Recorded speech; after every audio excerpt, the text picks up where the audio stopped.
Olá, eu sou a Aline, esse é Livro Dollhouse e hoje eu vou falar pra vocês dos meus livros favoritos de contos.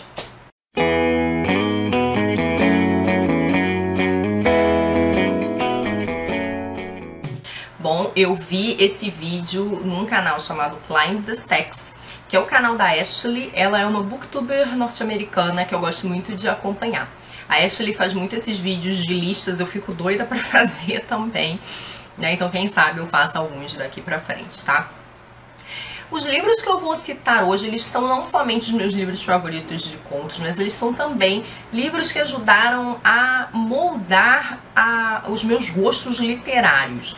A maioria deles, com exceção de um, foram livros que eu li nesse período de transição da adolescência para a idade adulta. E eles ajudaram muito na minha formação como leitora, né? Eu continuei gostando muito, não só dos escritores, como dos estilos em que eles escrevem, vocês vão perceber por quê. Bom, eu não poderia deixar de citar como grande colaboradora para a minha incursão, né, na vida literária, né, na verdade para essa minha grande identificação com literatura, a Clarice Lispector. Eu conheci Clarice no ensino médio, no terceiro ano do segundo grau, com esse livrinho aqui, O Primeiro Beijo e Outras Histórias. É um livrinho pequenininho, na verdade é O Primeiro Beijo e Outros Contos, uma antologia. E foi aqui que eu me apaixonei pela Clarice. Tem alguns dos meus contos favoritos dela estão aqui, como Felicidade Clandestina, que é um conto muito bonito, aquele conto da menina que tem uma relação de amor com um livro do Monteiro Lobato, né? Ela pega esse livro emprestado e o livro é tão bom, ela tem uma relação tão intensa com ele que ela vai economizando o livro, né? É uma delícia, leitores se identificarão.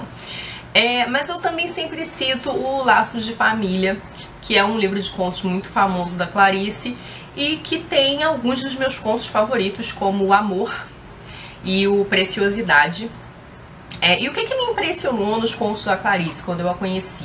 Em primeiro lugar, a abordagem de um universo feminino, e é um universo psicológico feminino. Essas duas coisas me chamaram muito a atenção.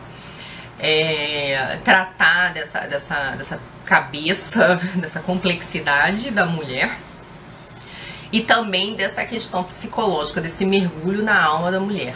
Uma coisa que a Clarice tem também que me impressiona muito é a epifania, as pessoas sempre se referem a isso na obra dela, que é a personagem tá lá vivendo a sua vidinha cotidiana quando de repente ela tem um estalo.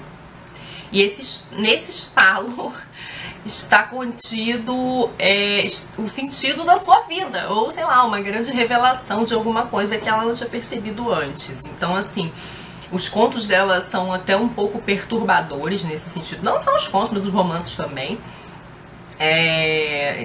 Dessa revelação, dessa percepção, desse novo olhar que o personagem tem sobre a própria vida. E isso é uma coisa que me fascinou muito. E uma outra coisa que me fascina no estilo da Clarice é uma frase sincopada, né? Então assim, eu acho que o texto da Clarice ele não é um texto muito rocambolesco, ele não tem muitos acessórios, não é um texto que excede de recursos. Ele é até um texto bem simples e eu acho que ele é um texto que se utiliza bem da pausa. E essa pausa eu acho que ela ajuda a gente a mergulhar nesse assombro do personagem.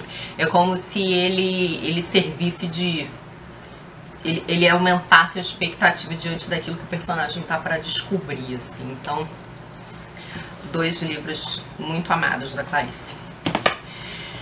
Bom, quem me conhece sabe que numa lista minha de contos favoritos não pode faltar Jorge Luiz Borges. Então está aqui o Aleph. E eu escolhi o Aleph porque, em primeiro lugar, porque foi o primeiro livro do Borges que eu li, então eu conheci o Borges com o Aleph. E foi um livro muito desafiador pra mim, foi um livro que me deixou muito apalermada, sabe? E são contos fantásticos, e são contos fantásticos com uma temática muito curiosa, porque são temáticas universais e um tanto metafísicas. Então ele vai falar sobre o tempo, sobre a eternidade, vai falar sobre o duplo, vai falar sobre a identidade. E o Borges fala dessas coisas de uma maneira muito impessoal. Eu acho muito impressionante que mesmo em contos em primeira pessoa, a gente tem a impressão de que os textos do Borges reúnem um conhecimento acumulado ao longo dos séculos, assim.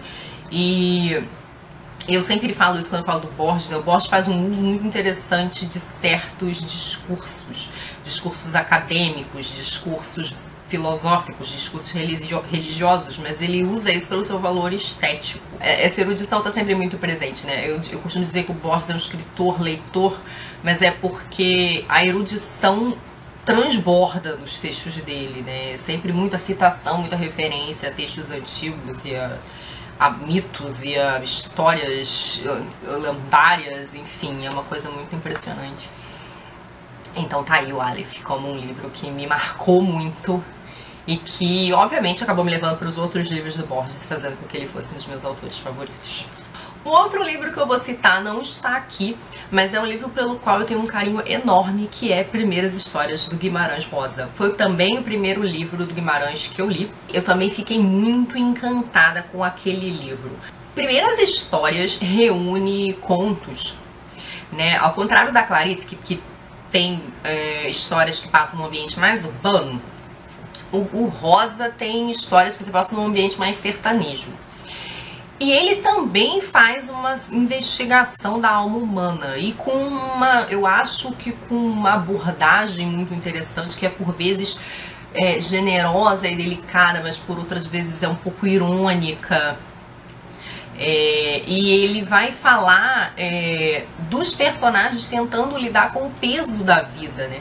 E tentando sobreviver a isso e ver as coisas de um outro modo, né? Então a epifania também está presente nos contos do Guimarães Rosa, com uma linguagem muito poética, não só pela prosa poética do texto, e é uma prosa poética que também tenta reproduzir a fala, né, dos sertanejos, dessas pessoas mais humildes, e ao mesmo tempo pelas imagens que ele constrói, que são imagens muito poéticas, né?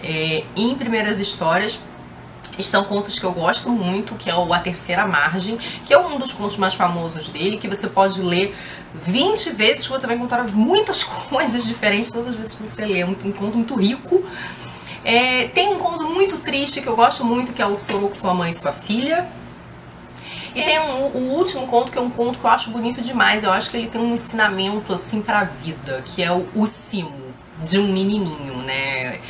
Que é protagonizado por uma criança. Então, assim, é um livro pelo qual eu tenho um carinho muito grande. Eu costumo dizer que eu acho que os contos mais lindos que eu já li da minha vida estão dentro de Primeiras Histórias. Em seguida, eu tenho que citar o História de Cronópios e de Famas, do Júlio Cortázar.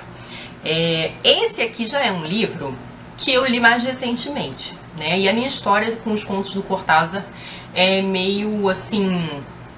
foi gradativa, né? Eu primeiro li Bestiário, achei estranho. Aí depois eu fui ler As Armas Secretas e achei muito bom.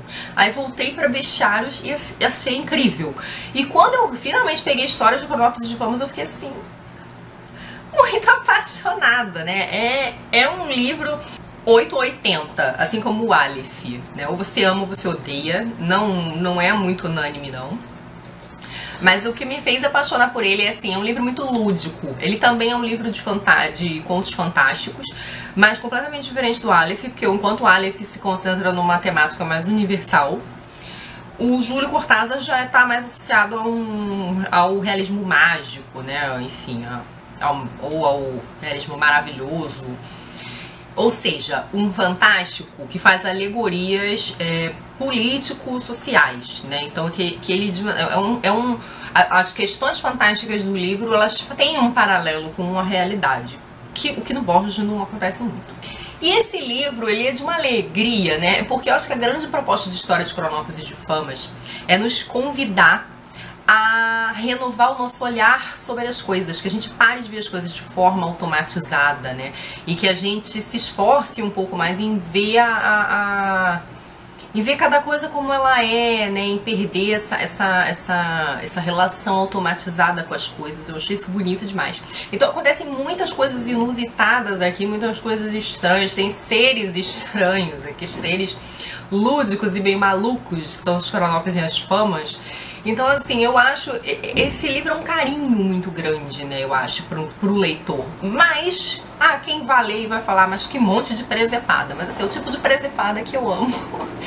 E eu, assim, passei a ser muito fã dos contos do Cortázar. Depois dessa trinca aí de Bestiário, Armas Secretas e História de Cronópolis e de Famas, tá? Livro lindo. Pra encerrar, vocês vão ver que a minha lista ficou super tendenciosa, uma lista com 2 argentinos e 3 brasileiros. Eu não poderia deixar de citar o Machado de Assis. Primeira vez que eu li Machado, acho que eu tinha 16 anos e foi com Brás Cubas no ensino médio. Óbvio que eu não entendi nada, eu achei aquele livro estranho. Não que eu não tenha entendido nada, achei o livro estranho. Um livro fragmentado, contado por um morto... Um dos capítulos só tinha pontos, achei uma coisa esquisita. Mas eu fui aprofundar minha relação com o Machado na faculdade. E assim, eu acho o Machado genial, assim, é do nível do Shakespeare, assim, né? Eu acho genial, menos injustiça. E os contos do Machado são sensacionais. Eu li vários contos do Machado em muitos livros diferentes. Então, para ilustrar, eu peguei várias histórias. Que tem alguns dos contos que mais me impressionam, assim, que são, por exemplo, A Causa Secreta, que é um conto que me dá coisas, mas ele tem Uns Braços, que é um conto que eu acho lindo. E é um conto sobre sutilezas nas relações das pessoas, assim, eu acho que eu gosto muito disso também. Porque o Machado também foi um grande conhecedor da alma humana, né? Ele conseguia falar sobre o nosso comportamento de uma forma brilhante, com muita argúcia e uma ironia muito fina, e não por acaso o Machado está associado a uma literatura mais psicológica, né? As pessoas até chamam ele, por uma dificuldade de classificar a literatura do Machado, as pessoas dizem que ele é tipo realismo psicológico, mas eu acho que nem se usa mais isso. Não sei se nas escolas ainda se usa essa definição, mas tem muitos contos. Um Homem Célebre também, eu adoro esse conto, que é o do compositor que quer fazer uma peça clássica maravilhosa, ele só consegue fazer pautas de sucesso. Enfim, tem muitos contos bacanas aqui.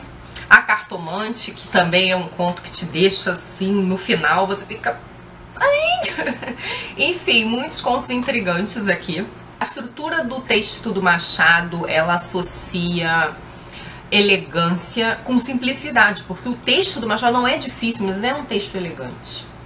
É um texto que tem um refinamento, assim, você vê que ele... Se você ler com um pouquinho mais de atenção, você vê que tem coisas ali nas entrelinhas, né? E eu não sei, eu acho que o Machado, ele tinha uma percepção muito arguta sobre comportamentos, sobre a alma humana, e ele consegue fazer contos excelentes, que não são só contos tese, e que eu acho que são contos que ele maneja com muito talento no sentido de entreter, porque os contos do Machado, eles entretêm, né? Então eu acho que você lê e você fica sempre com aquele sorrisinho no canto da boca. Não é um conto que você vai gargalhar, mas você fica assim, entendeu? Eu acho que ele consegue criar boas cenas, ótimas falas.